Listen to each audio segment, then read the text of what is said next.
علیکم بلا الہ الا اللہ والاستغفار فاکثروا منہما فإن ابلیس قال اہلکت الناس بالذنوب واہلکونی بلا الہ الا اللہ والاستغفار او کما قال علیہ الصلوۃ والسلام۔ بزرگان محترم اور پیارے بھائیوں، جو بھی اس دنیا میں آ گیا ہے اس کو ایک نہ ایک دن یہاں سے جانا ہے۔ موت ایسی اٹل حقیقت ہے کہ قرآن پاک نے اس کو یقین کے لفظ سے بیان کیا، وَاعْبُدْ رَبَّكَ حَتَّى يَأْتِيَكَ الْيَقِينُ۔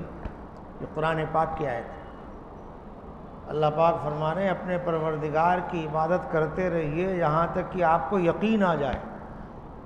اس آیت میں یقین سے مراد موت ہے۔ تو موت ایسی اٹل حقیقت ہے کہ کافر اور دہریہ جو خدا کا انکار کر دیتا ہے وہ بھی موت کا انکار بولو نہیں کر سکتے۔ اللہ پاک ارشاد فرما رہے ہیں قُلْ إِنَّ الْمَوْتَ الَّذِي تَفِرُّونَ مِنْهُ فَإِنَّهُ مُلَاقِيكُمْ ثُمَّ تُرَدُّونَ إِلَىٰ عَالِمِ الْغَيْبِ وَالشَّهَادَةِ کہ وہ موت جس سے تم بھاگتے ہو تمہیں آ کر رہے گی، پھر لوٹائے جاؤ گے تم اس ذات کی طرف جو ظاہر و باطن کی جاننے والی۔ ہنس رہے ہو میاں، رونے کا مقام۔ آج دنیا میں جو مستیاں چل رہی ہیں، عیاشیاں چل رہی ہیں، یہ غفلتیں، یہ رات کو 3 بجے تک موبائل میں ڈوبنا، یہ سب جانتے ہو کیوں؟ موت کو بھول گئے، قبر کو بھول گئے، قبر کے عذاب کو بھول گئے۔ جو بھی اس دنیا میں آ گیا ہے اس کو ایک نہ ایک دن یہاں سے جانا ہے۔ ایک شاعر نے اس حقیقت کو عجیب انداز میں پیش کیا، کہتا ہے یہاں سے تجھ کو جانا ایک دن ہے، یہاں سے تجھ کو جانا ایک دن، قبر میں ہوگا ٹھکانہ ایک دن، منہ خدا کو ہے دکھانا ایک دن، اب نہ غفلت میں گنوانا ایک دن، جگہ جی لگانے کی دنیا نہیں ہے، یہ عبرت کی جا ہے تماشا ہے۔ رسول اللہ صلی اللہ علیہ وسلم اپنی مسلم شریف کی حدیث پیش کر رہا ہوں، توجہ سے سنو۔ ابھی اچانک بیٹھتے ہی عجیب مضمون ذہن میں آیا۔ اللہ کے رسول اپنی سواری پر سوار ہو کر تشریف لے جا رہے ہیں، قبیلے بنو نجار کے ایک باغ کے پاس سے حضور کا گزر ہو رہا۔ حضور کی سواری جیسی وہاں پہنچی اچانک بدک گئی، اچھلنے کودنے لگی، حتیٰ کادت تلقی، قریب تھا کہ حضور کو گرا دے، اتنا اچھلنے کو۔ حضور نے صحابہ سے پوچھا دیکھو یہاں کیا ہے؟ صحابہ نے بتایا قبریں ہیں، کچھ 5-6 قبریں تھیں۔ کہا کس کی قبریں؟ کہا مشرکین۔ اب آپ کو سمجھ میں آیا کہ وہ جانور بدکا کیوں، اچھلا کودا کیوں؟ وہ مشرکین کی قبروں میں ان کو عذاب ہو رہا تھا، اور وہ اتنا دردناک عذاب تھا کہ جانور اس کو محسوس کر کے بے قابو ہو گیا، اچھلنے کودنے لگا۔ اسی وقت اللہ کے رسول نے یہ حدیث ارشاد فرمایا، دیکھو جیسے آیات کا شان نزول ہوتا ہے ایسے احادیث کا شان ورود ہوتا ہے، کہ اللہ کے رسول نے اس حدیث کو کس بیک گراؤنڈ میں، کس پس منظر میں فرمایا، کب فرمایا۔ اس پر علماء نے مستقل کتابیں لکھی اس ٹاپک پر۔ تو حضور نے یہ حدیث کب فرمایا تھا، میں نے بیک گراؤنڈ بتایا، اب وہ حدیث سنانے جا رہا ہوں۔ حضور نے جب پوچھا کہ کیا ہے، بتایا قبریں ہیں، یعنی مشرکین کو ان میں عذاب ہو رہا ہے، تب حضور نے فرمایا تھا لولا اللہ تدافنوا لدعوت اللہ ان یسمعکم عذاب القبر او کما قال۔ یہ حدیث ہے۔ کیا فرمایا تھا حضور نے کہ اگر مجھے اس بات کا اندیشہ نہ ہوتا کہ کہیں مارے ڈر کے تم اپنے مردوں کو دفن کرنے ہی چھوڑ دو، اگر اس کا خطرہ نہیں ہوتا تو میں اللہ تعالیٰ سے دعا کر دیتا اللہ قبر کا عذاب تم کو سنا دے۔ یہ اسی وقت حضور نے فرمایا۔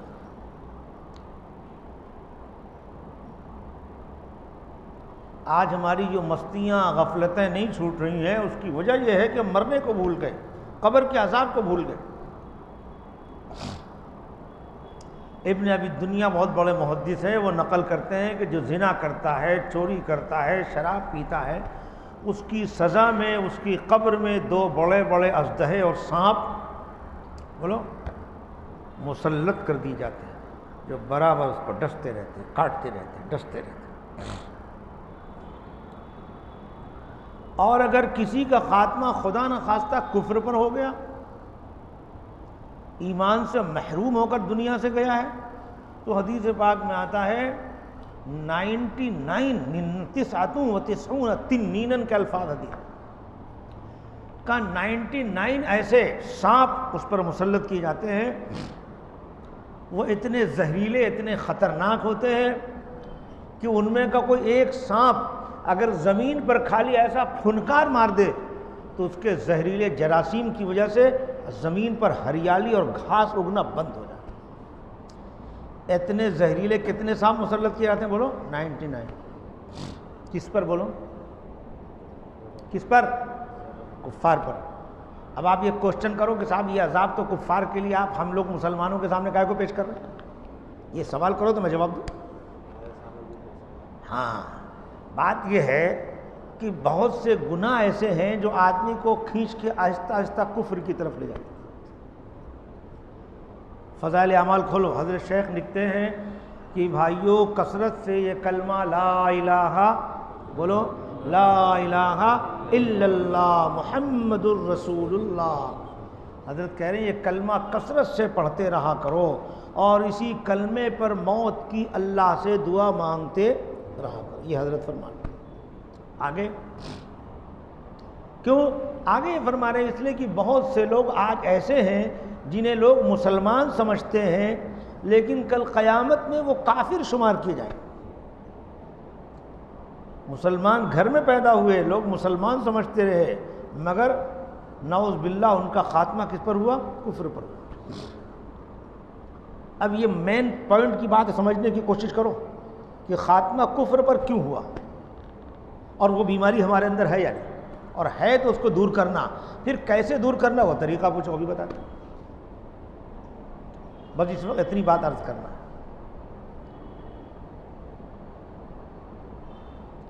حضرت فرما رہے ہیں کہ بعض مرتبہ گناہوں کی کثرت کی وجہ سے، کیا لفظ فرما رہے ہیں؟ گناہوں کی اور تنہائیوں میں حرام کاموں میں مرتکب ہونے کی وجہ سے آخر وقت میں ایمان چھن جاتا ہے اور خاتمہ کفر پر۔ جب سے یہ موبائل کا فتنہ عام ہوا ہے تنہائیوں کے گناہ عام ہو گئے۔ بولو عام ہوئے کہ نہیں ہوئے؟ جی، ہم کتنے بڑے حضرت ہیں، خالی ہمارا یہ موبائل کوئی چیک کر لے پچھلے ایک ہفتے میں کیا کیا کالا پیلا اس میں دیکھا ہے، سب کھل جائے۔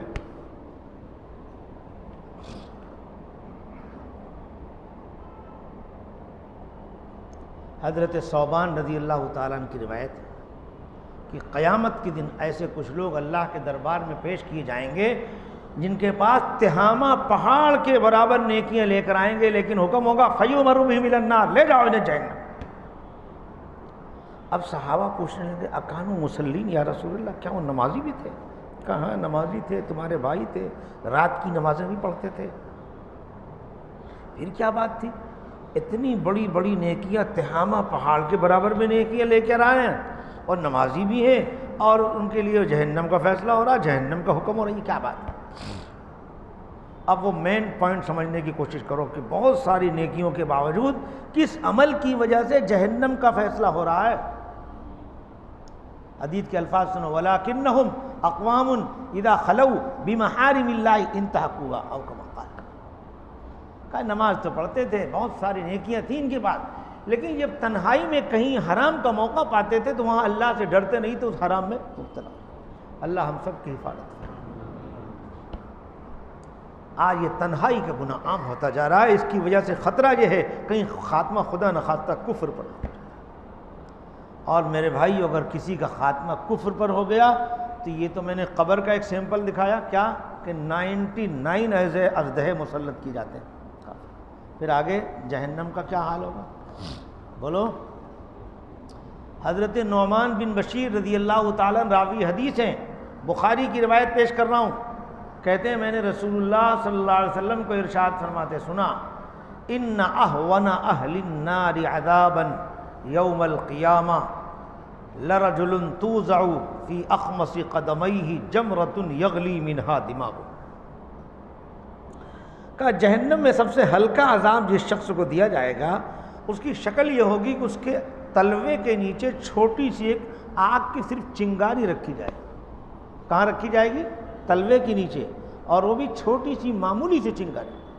مگر اس چنگاری کا اثر یہ ہوگا کہ تلوا تو تلوا، اس کا دماغ اور کھوپڑی بھی مارے گرمی کے کھول رہا ہوگا، اتنی تکلیف ہو. اور یہ سب سے ہلکا اثر.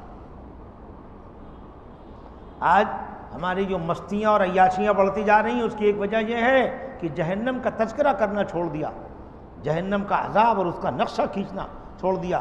عمر بن خطاب رضی اللہ عنہ، ترمذی میں روایت ہے، اپنے زمانے میں للکار رہے ہیں، فرما رہے ہیں اکثروا ذکر النار، اے لوگو جہنم کا تذکرہ خوب کیا کرو، بار بار تذکیہ. کیوں؟ فإن حرها شدید وإن قعرها بعید وإن مقامعها حدید. کہ جہنم کی گرمی بہت سخت ہے، جہنم کی گہرائی بہت زیادہ ہے. ایک مرتبہ صحابہ تشریف فرماتے، حضور بیٹھے ہوئے تھے، اچانک ایک دھماکہ جیسی آواز ہوئی. پھر حضور نے فرمایا جانتے ہو کیسی آواز ہے؟ کہا کیا؟ کہا جہنم کے منہ پر ایک پتھر رکھا گیا تھا اس کی آخری حد تک پہنچنے کے لیے. 70 سال سے وہ پتھر گرتے گرتے گرتے اب اس کی آخری حد میں پہنچا، یہ اس کی آواز آئی. اسے سب سوچو جہنم کتنی گہری.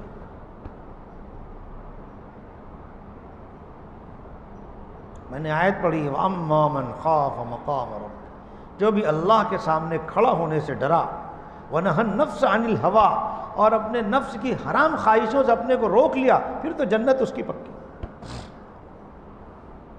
آج میرے بھائیو عام طور سے دلوں سے اللہ کا ڈر نکلتا جا رہا ہے، خدا کا خوف نکلتا جا رہا ہے. لوگ گناہوں پر ڈھیٹ ہو گئے، جری ہو گئے. جہاں تنہائی میں پہنچتے ہیں اور ذرا سا کام کاج سے فری ہوئے، بس جیب سے موبائل نکالا اور موبائل کی حرام کاریوں میں ڈوب گئے. کوئی 1 بجے رات تک، کوئی 2 بجے رات تک. کما تحیون تموتون، یاد رکھو جن اعمال اور افعال میں آدمی زندگی گزارتا ہے نا، اسی حالت میں بولو موت آتا ہے.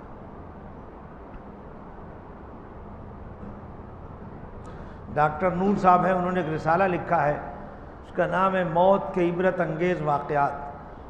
اس میں بڑے عجیب و غریب دردناک واقعات نقل کیے. کہتے ہیں مجھے اس کی بڑی تلاش رہتی تھی کہ ہمارا مسلمان بھائی مر رہا ہے تو میں دیکھوں کہ اس کی زندگی کا آخری عمل کیا ہے. کیوں حدیث میں اذا اراد اللہ بعبدہ خیرا استعملہ، اللہ تعالیٰ جس کسی بندے کے ساتھ خیر کا فیصلہ فرما لیتے ہیں تو اس سے عمل کرواتے ہیں، یعنی مرنے سے پہلے نیک عمل کی توفیق دیتے ہیں، پھر اس کی روح قبض کرواتے ہیں. یہ اچھی موت کی علامت. تو ڈاکٹر صاحب کہتے ہیں کہ مجھے اس کی بڑی تلاش رہتی تھی کہ ہمارا مسلمان بھائی دنیا سے جا رہا ہے تو میں دیکھوں کہ اس کی زندگی کا آخری عمل اور آخری بول کیا ہے. کیونکہ حدیث میں آتا من کان آخر کلامہ لا الہ الا اللہ دخل الجنہ، جس کی زندگی کا آخری بول یہ کلمہ لا الہ الا اللہ ہو جائے گا وہ کہاں جائے گا بولو. اب سمجھ میں آیا کہ اللہ والے بار بار جو کلمہ لا الہ الا اللہ کیوں پڑھواتے ہیں؟ صبح بھی پڑھو، شام بھی پڑھو، دوپہر کو بھی پڑھو، اور چلتے بھی پڑھو، اٹھتے بھی پڑھو. کیوں؟ آج اس کی مشق رہے گی، زبان پہ اس کی رٹ لگاؤ گے تو موت کے وقت زبان پر کلمہ آئے گا. اب چونکہ بہت سارے علاقوں میں اس کی رٹ نہیں رہی، اس کا مشغلہ نہیں رہا، اس کا اہتمام نہیں رہا، تو دیکھو کیسی موتیں آ رہی. ڈاکٹر صاحب رپورٹ میں لکھتے ہیں کہ میرے سامنے 100 مسلمانوں نے دم توڑا، پر افسوس اس میں سے صرف 3 مسلمان تو کلمہ پڑھ کے مرے ہیں، باقی 97 مسلمان اس حال میں گئے، کوئی گانا گاتے ہوئے مر گیا، کوئی گالی بکا اور مر گیا، کوئی فلمی ڈائجسٹ مانگا اور مر گیا. آج ایسی موت آ رہی. امی عائشہ رضی اللہ عنہ روایت کرتی ہیں گنہگاروں کے لیے قبروں میں ہلاکت ہے، تباہی ہے. پاؤں کی طرف سے ایک سانپ کاٹتے کاٹتے کمر تک آ جاتا ہے، اور سر کی طرف سے ایک سانپ کاٹتے کاٹتے کمر تک آ جاتا. ارے کچھ بات سمجھ میں آ رہی؟ نہیں آ رہی. حضور نے کہا فرمایا تھا اگر مجھے اس بات کا ڈر نہ ہوتا کہ کہیں تم مارے ڈر کے مردوں کو دفن کرنا چھوڑ دو گے تو میں اللہ سے دعا کر دیتا اللہ قبر کا عذاب کو. تو اللہ تعالیٰ عام طور سے قبر کا عذاب ظاہر نہیں فرماتے، لیکن کبھی کبھی اور کہیں کہیں اللہ تعالیٰ اپنی حکمت و قدرت کا مظاہرہ فرما کے ظاہر بھی کر دیتے تاکہ یہ خواب غفلت میں سوتا انسان جاگ جائے بیدار۔ اب آؤ تمہیں عذاب قبر کے کچھ واقعات سناؤں، مردوں کا سناؤں کہ عورتوں کا سناؤں؟ بولو۔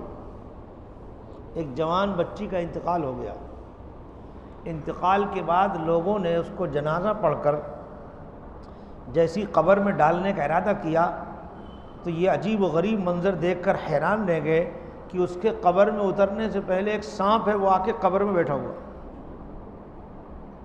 اب یہ منظر دیکھ کر دہشت طاری ہو گئی، خوف طاری ہو گیا، مشورہ ہوا کیا کرنا بھائی۔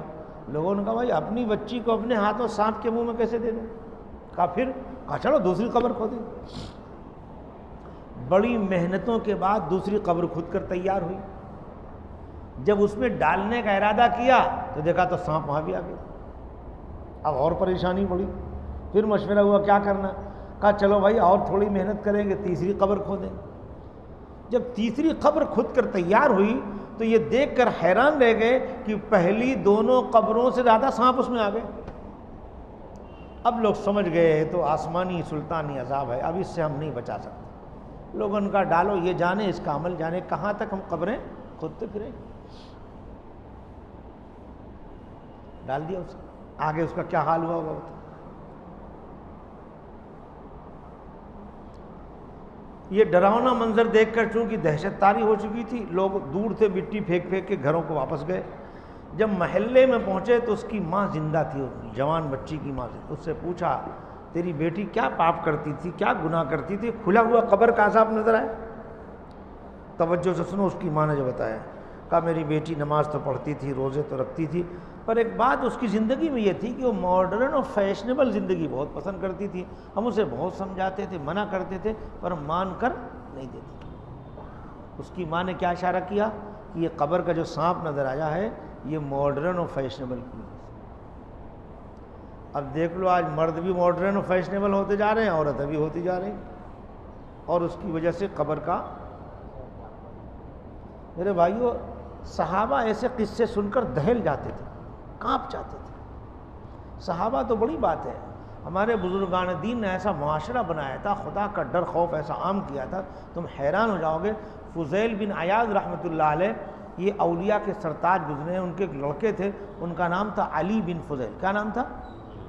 ان پر خدا کے ڈر خوف کا یہ حال طاری تھا کہ وہ اپنی زندگی میں پوری سورہ القاریہ سن ہی نہیں پاتے تھے، کہ وہ القاریہ میں اللہ نے قیامت کا نقشہ کھینچا، ایسا زبردست نقشہ کھینچا ہے کہ آدمی دہل جائے۔ تو شروع کی دو چار آیتیں سنتے اور بے ہوش ہو کے گر جاتے، شروع کی دو چار آیت سنتے بے ہوش ہو کے گر جاتے۔ ایک مرتبہ ایک باہر کے قاری صاحب آئے تھے، انہیں ان کا حال معلوم نہیں تھا، انہوں نے پوری سورہ القاریہ ان کے سامنے پڑھ دی، اور جیسی پوری سورہ القاریہ انہوں نے سنی تو اب وہ سنبھال نہیں سکے، چکرا کے گرے اور وہیں ان کا انتقال ہوا۔ ایسا معاشرہ بنایا تھا ہمارے بزرگوں نے اللہ کے ڈر کا، خوف کا، کہ اس زمانے کے جو نوجوان تھے ان کے دل میں ایسا خدا کا ڈر۔ آج گناہ پہ گناہ کیے جا رہے ہیں، حرام پہ حرام کیے جا رہے ہیں، اور سوچنے کو تیار نہیں کہ اس کا انجام کیا۔ اس لیے میرے بھائیوں، اللہ کا ڈر اور خوف پیدا کرو۔ اللہ تعالیٰ ایک حدیث میں، حدیث قدسی، قسم کھا کے فرماتے ہیں وَعِزَّتِي لا اجمع علی عبدی خوفین وامنین۔ اللہ پاک فرما رہے ہیں کہ میری عزت کی قسم ہے، میں اپنے بندے پر دو ڈر اور دو امن ہرگز جمع نہیں کروں۔ کیا مطلب؟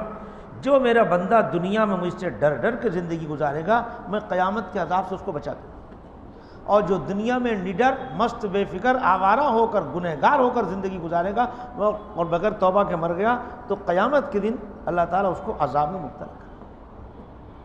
تو میرے بھائیوں، اصل سب مسئلے کا حل ہے گناہ چھوڑ دو۔ اب آپ کو گناہ چھوٹتا نہیں تو کریں کیا؟ اس کے لیے موت کو سوچو۔ کیا کرنا؟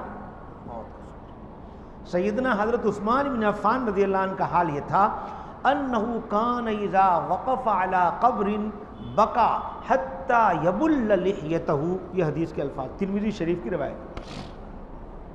کہتے ہیں سیدنا حضرت عثمان رضی اللہ عنہ کا حال یہ تھا کہ قبر پہ کھڑے ہو جاتے تو قبر میں میت پر جو حالات گزرتے ہیں وہ سوچ کے اتنا روتے اتنا روتے اتنا روتے کہ آنسوؤں سے داڑھی مبارک تر بتر ہو جاتی، اتنا بتر۔ فقیل لہ تذکر الجنت والنار فلا تبکی وتبکی من ھذا، ان سے کہا گیا کہ صاحب آپ کے سامنے جنت و جہنم کا تذکرہ ہوتا آپ اتنا اثر نہیں لیتے، اور قبر پہ کھڑے ہوتے تو اتنا اثر لیتے ہیں، کیا بات ہے؟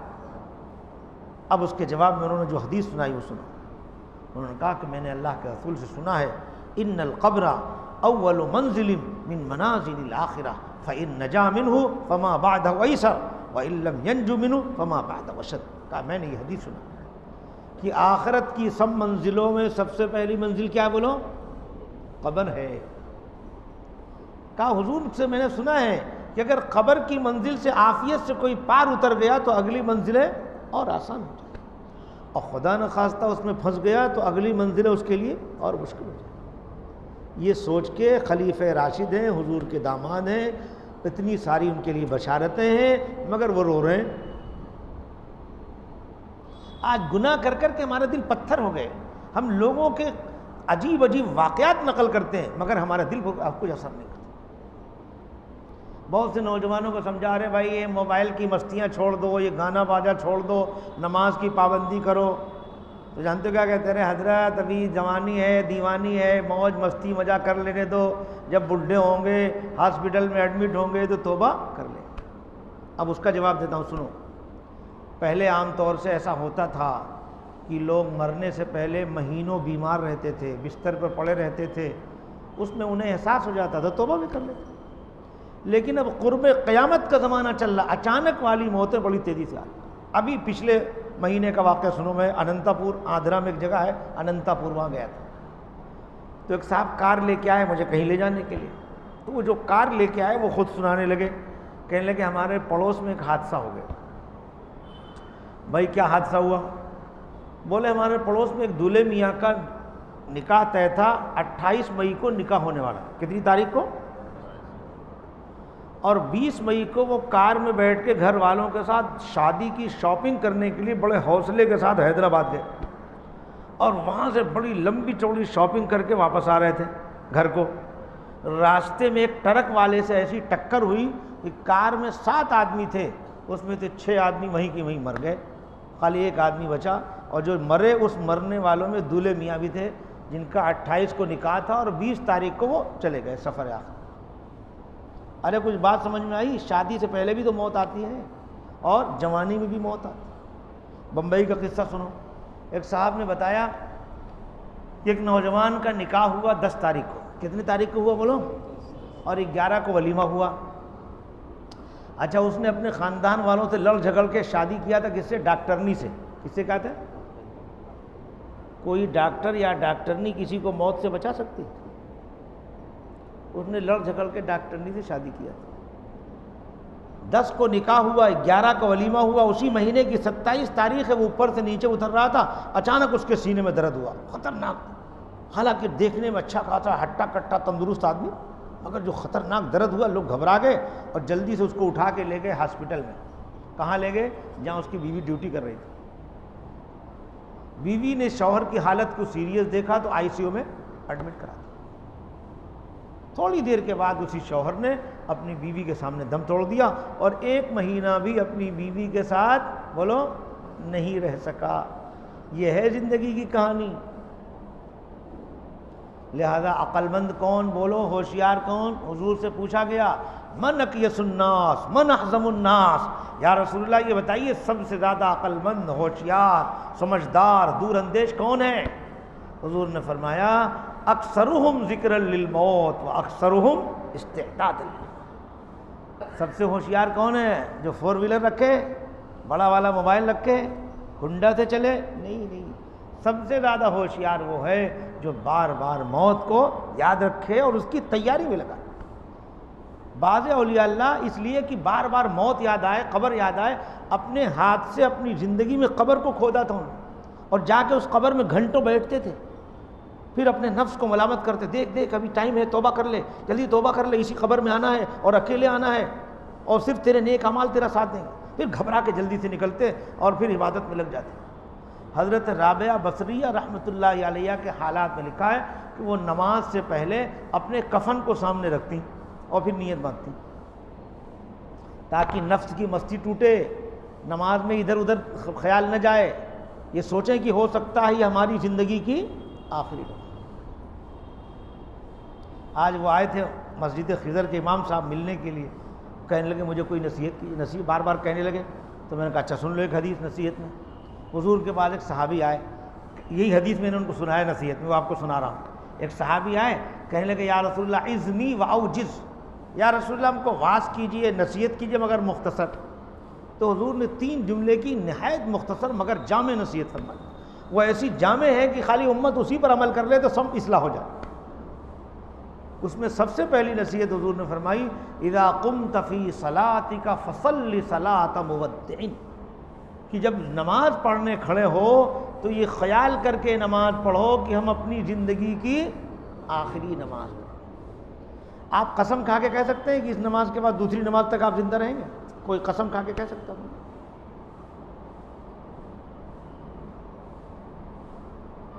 خلیفہ ہارون رشید کا نام سنا ہے؟ ان کے زمانے میں ایک بزرگ تھے، بہلول دانا ان کا نام تھا، بڑے اللہ والے تھے، مجذوب ٹائپ کے تھے، بادشاہ بھی ان کی بڑی قدر کرتا تھا، وہ بھی بادشاہ کے پاس جاتے، کبھی نصیحت کرتے، کبھی بادشاہ خود۔ ایک مرتبہ بادشاہ اپنے قافلے کے ساتھ، لاؤ لشکر کے ساتھ، حشم و خدم کے ساتھ کہیں سفر میں جا رہا تھا، اور راستے میں اس قبرستان سے گزر رہا تھا تو دیکھا وہ قبرستان میں بڑے میاں بیٹھے۔ کون؟ بہلول دانا۔ اور بیٹھے تو ہیں مگر ایک عجیب حرکت کر رہے ہیں کہ ان کے ہاتھ میں ایک میت کی کھوپڑی ہے، کھوپڑی سمجھتے ہو نا، سر کو کیا کھوپڑی کہتے تمہارا؟ ان کے میت کی کھوپڑی ہے اور یوں الٹی پلٹی کر کے دیکھ رہے ہیں، ایسا بہت غور، جیسے کسی کو کوئی اس پر ریسرچ کرنا ہو، ایسا کیسے؟ اب بادشاہ قریب آیا، سلام کیا، سلام کر کے پوچھا حضرت یہ آپ کے ہاتھ میں کیا ہے، آپ کیا دیکھ رہے ہیں؟ اللہ والے بعض مرتبہ ایک ہی جملہ ایسا بولتے ہیں نا سب بتی جل جاتی، سب سمجھ میں آ جاتا ہے کہ کیا کرنا چاہیے کیا نہیں کرنا چاہیے۔ اب بادشاہ بہت پڑھا لکھا سمجھدار ہے، وہ سوال کر رہا ہے کہ حضرت یہ آپ کے ہاتھ میں کیا ہے، کیا الٹی پلٹی کر کے آپ ایسا دیکھ رہے ہیں؟ حضرت نے ایک ایسا جملہ جواب دیا کہ وہ بادشاہ بھی چپ تو سوچ۔ جب اس نے کہا حضرت آپ کے ہاتھ میں کیا، آپ کیا الٹی پلٹی کر دیکھ؟ حضرت نے فرمایا میں یہ دیکھ رہا ہوں کہ یہ تیرے باپ کی کھوپڑی ہے یا میرے باپ کی کھوپڑی۔ کوئی سمجھ میں آیا؟ ایک جملے میں پورا واز کر دیا حضرت نے۔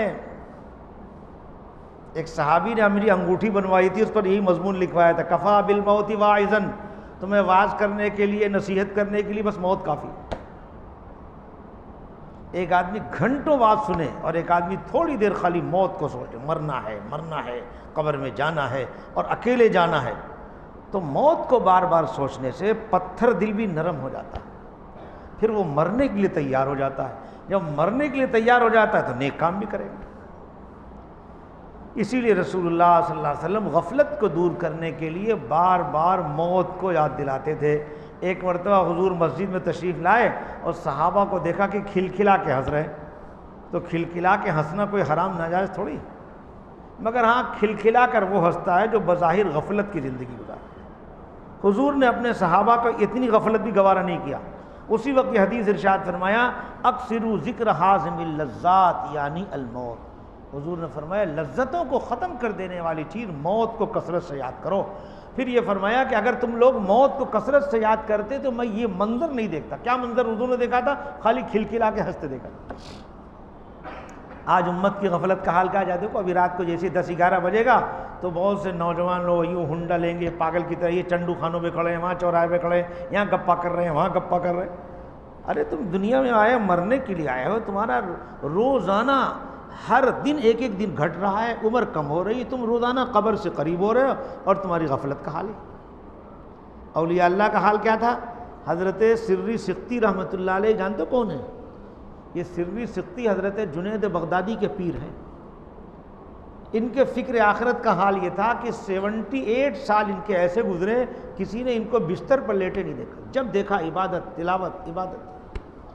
وہ حضرت سری سقطی نقل کرتے ہیں کہ ہم نے حضرت جرجانی کو دیکھا کہ کھانے کے لیے باقاعدہ وقت نہیں نکالتے تھے، بس عبادت عبادت کر رہے ہیں، کرتے کرتے جب بہت بھوک لگی تو ستو رکھے رہتے تھے ساتھ میں، اور ستو نکالا، یوں پانی میں گھولا، یوں پی لیا، پھر عبادت میں لگے۔ ان سے پوچھا کہ حضرت کیا قصہ، آپ کھانے کے لیے وقت ہی نہیں نکالتے، بس جب بھوک لگتی ستو گھول کے پی لیتے؟ کہا بھائی میں نے باقاعدہ حساب کیا کہ کھانے کے لیے بیٹھو اور روٹی کے ٹکڑے کرو، پھر اسے لقمے بناؤ، پھر اسے چباؤ، پھر اسے نگلو، تو میں نے حساب کیا تو اتنی دیر میں میرے 70 مرتبہ سبحان اللہ کہنے کا نقصان ہو رہا تھا۔ کتنا؟ یہ لوگ فکر آخرت والے تھے، ایک ایک منٹ کو وصول کرتے تھے۔ پتہ ہے سبحان اللہ پڑھنے میں کیا ملتا ہے؟ بعض روایات میں ہے کہ ایک مرتبہ سبحان اللہ کوئی پڑھتا ہے تو 1,00,000 نیکی ملتی۔ کتنی ملتی بولو؟ سب لوگ ایک مرتبہ کہہ لو سبحان اللہ والحمد للہ ولا الہ الا اللہ واللہ اکبر ولا حول ولا قوت الا باللہ العلی العظیم۔ پتہ نہیں کتنی نیکیاں آپ کے لیے لکھ دی گئی۔ اس کی قدر کب ہوگی؟ جب یہ کھلی آنکھیں بند ہو جائیں گی، یہ چلتے ہاتھ رک جائیں گے، لوگ 3.5 ہاتھ نیچے قبر میں ڈال کر چلے آئیں گے، تو آپ تڑپ کے رہ جائیں، ایک مرتبہ سبحان اللہ کہہ کے اس کا ثواب نہیں کما سکتے۔ ایک جوان بچی کا ایک وبائی بیماری میں انتقال ہو گیا۔ انتقال کے بعد اس کے باپ نے اسے خواب میں دیکھا، پوچھا بیٹا کیا حال ہے؟ کہا ابا نہ پوچھو، ہم پر بہت بوجھ ہے، آپ لوگ ابھی ایسی دنیا میں ہیں کہ بہت کچھ نیکیاں کما سکتے ہیں مگر آپ غفلت میں ہیں، ہم اب ایسی دنیا میں آ چکے ہیں کہ ایک مرتبہ سبحان اللہ کہہ کے اس کا ثواب نہیں کما سکتے۔ پھر اس نے کہا ابو اس وقت اگر آپ خالی 2 مرتبہ سبحان اللہ پڑھ کے ہم اس کا ثواب بھیج دیں، یا 2 نفل پڑھ کے اس کا ثواب بھیج دیں، تو ہمارے نزدیک آپ کے 2 مرتبہ کا بھیجا ہوا سبحان اللہ کا ثواب یا 2 نفل کا بھیجا ہوا ثواب ہمارے نزدیک اس وقت آپ کی پوری دنیا زیادہ قیمتی ہے۔ اس لیے میرے بھائیو ایک ایک سانس کی قدر کرو۔ اس دنیا میں سب سے ہوشیار اللہ والے ہوتے ہیں، وہ کیا کرتے ہیں؟ اپنی سانس کے ساتھ اللہ کا ذکر جاری کر لیتے ہیں۔ حضرت حاجی امداد اللہ صاحب مہاجر مکی رحمۃ اللہ علیہ سے پوچھا گیا آپ کا ذکر کا کیا معمول ہے؟ فرمایا ذکر تو ہم جوانی میں کرتے تھے، اب تو بڑھاپا آ گیا، سانس چھوٹی ہو گئی۔ کہا پھر بھی ایک سانس میں 180 مرتبہ اللہ اللہ کہتا ہے۔ کتنی مرتبہ بولو؟ آپ نے کبھی ذکر کرنے کا ارادہ بھی کیا؟ یہ سب میں نے جو قبر کے عذاب کا نقشہ کھینچا ہے، حدیث پاک میں حضرت معاذ بن جبل روایت کرتے ہیں ما من شیء انجا من عذاب اللہ من ذکر اللہ، اللہ کے عذاب سے نجات دلانے کے لیے اللہ کے ذکر سے بڑھ کر کوئی چیز نہیں۔ پھر ذکر میں سب سے افضل ذکر کیا ہے؟ افضل الذکر لا الہ الا اللہ۔ سب سے افضل ذکر کیا ہے بولو؟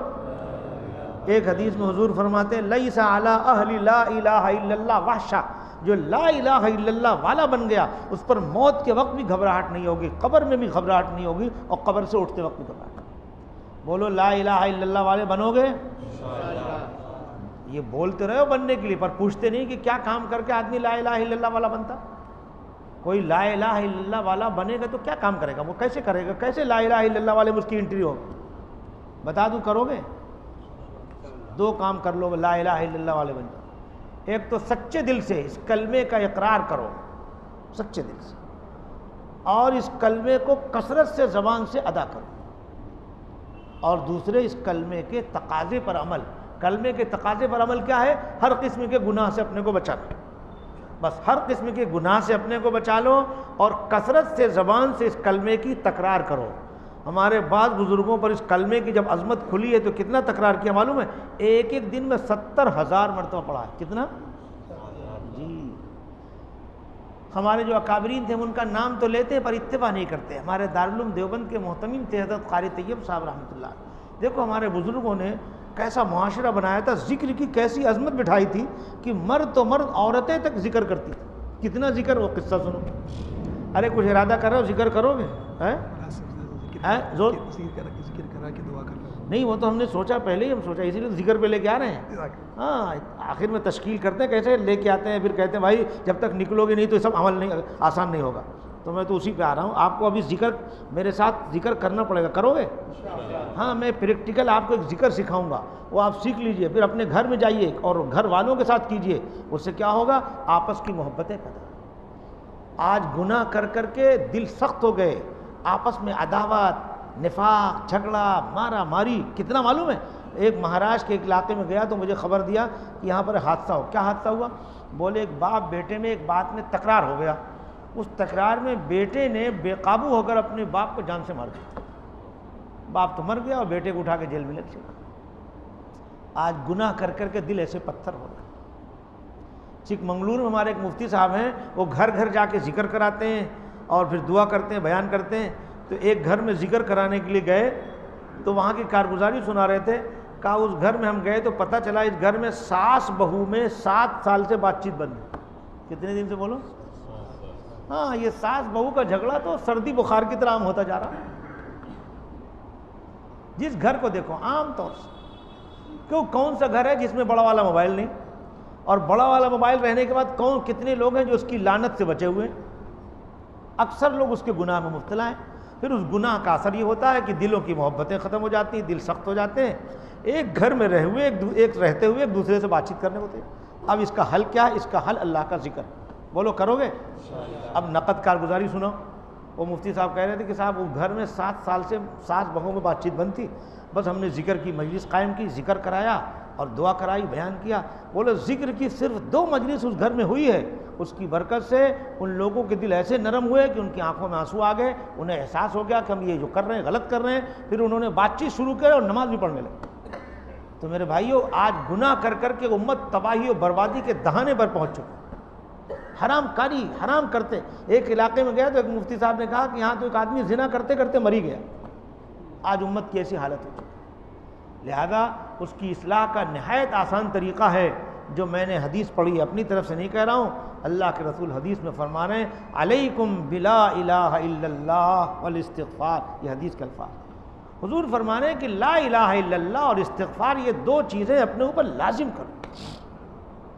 پھر آگے فرمایا فاکثروا منہما, ان کی کثرت کرو. کیا 2 چیز کی کثرت کرنا بولو؟ لا الہ الا اللہ اور استغفار. پھر حضور ایک راز کھول رہے ہیں کہ ابلیس یہ کہہ رہا ہے کہ ہم نے گناہ کروا کے لوگوں کو ہلاک کر دیا. پتہ چلا گناہ سے ہلاکت آتی ہے, تباہی آتی ہے, بربادی. اس کا حل بھی اسی حدیث میں حضور فرما رہے ہیں. ابلیس یہ کہہ رہا ہے کہ گناہ کروا کے ہم نے لوگوں کو ہلاک کیا, اور لوگوں نے کثرت سے لا الہ الا اللہ, کثرت سے استغفار کر کے مجھ کو یعنی ابلیس کو ہلاک کیا. لہذا اگر ابلیس اور اس کے چیلوں کو ہلاک کرنا چاہتے ہو تو کیا کام کرنا پڑے گا؟ پہلے گناہ چھوڑ دو.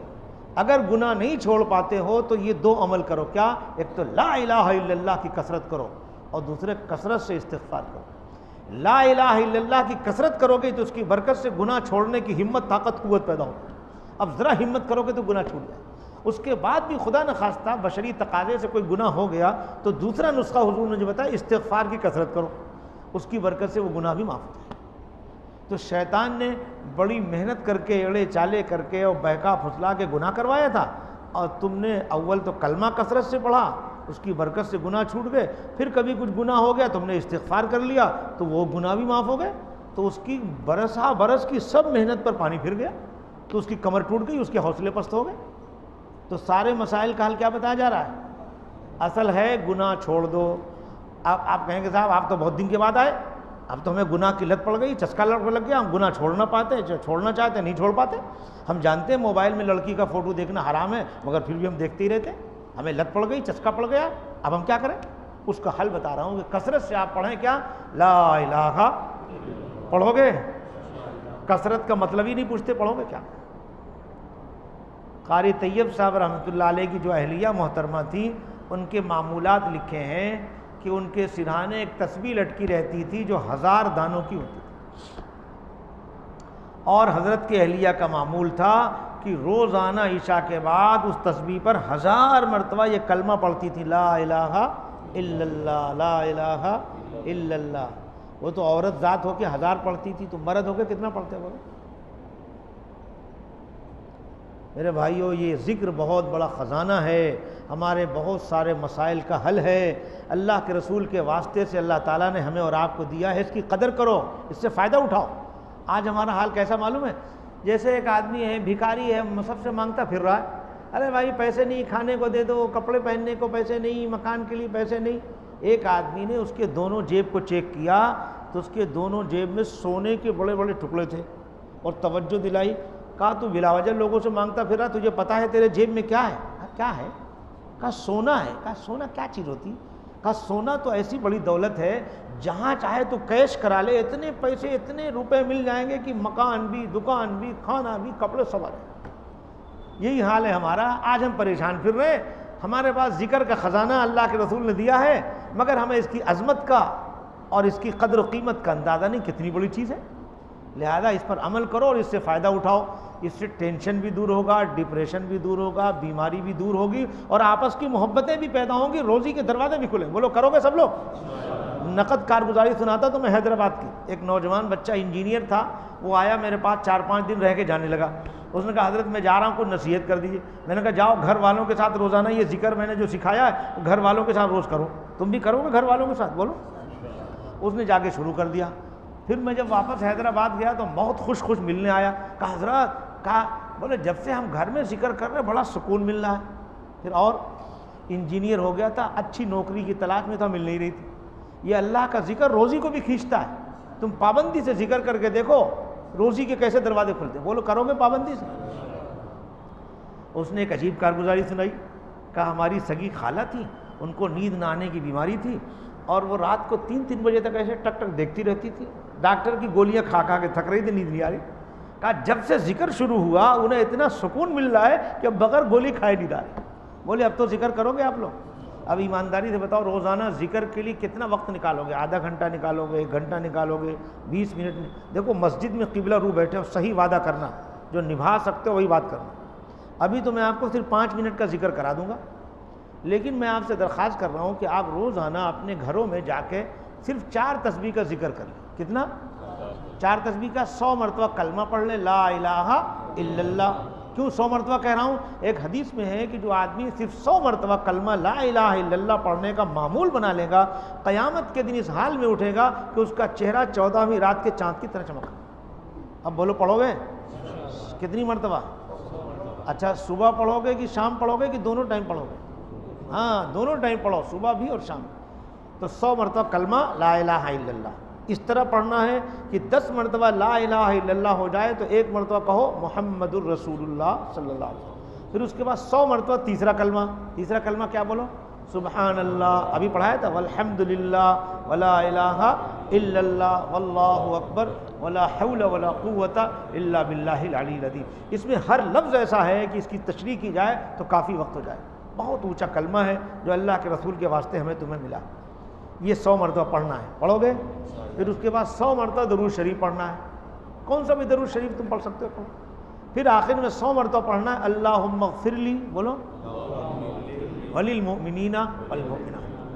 یہ اتنی پاورفل دعا ہے، 2 in 1 ہے، یہ دعا بھی ہے، استغفار بھی ہے، اس سے تمہارے بھی گناہ معاف ہوں گے، امت کے بھی معاف ہوں گے، اور کروڑوں نیکیاں بھی اکاؤنٹ میں آ جائے گی۔ کیا ہے دعا؟ اللہم اغفر لی وللمؤمنین والمؤمنات۔ اس کی میننگ کیا ہے؟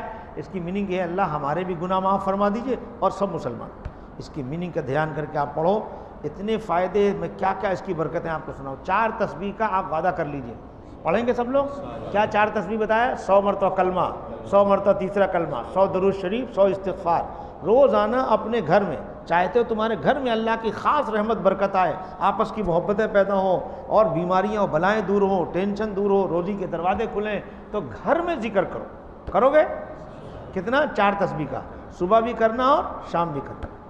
اس کی وجہ سے تمہارے بہت سارے اٹکے کام بنتے چلے جائیں گے۔ اور میں کیا کیا وقت نہیں ورنہ مضمون کھولتا کہ اس ذکر سے کیا کیا ملتا ہے۔ بہرحال آپ نے مان لیا تو ہم کو اطمینان ہو گیا۔ اب ہم مختصر سا ذکر 5 منٹ کا کرا کے پھر اس کے بعد دعا کر کے بات ختم۔ ہمارے ساتھ پڑھیے، ہم جو پڑھا رہے ہیں پڑھیے، سبحان اللہ والحمد للہ ولا الہ الا اللہ واللہ اکبر ولا حول ولا قوت الا باللہ العلی العظیم۔ یہ تیسرا کلمہ ہے، شروع میں 1 مرتبہ پڑھنا ہے۔ اب اس کے بعد درود شریف پڑھو، اللہم صلی علی سیدنا محمد عبدک ورسولک وصلی علی المؤمنین والمؤمنات والمسلمین والمسلمات۔ اب 1 مرتبہ یہ دعا پڑھو، اللہم اغفر لی وللمؤمنین والمؤمنات الاحیاء منہم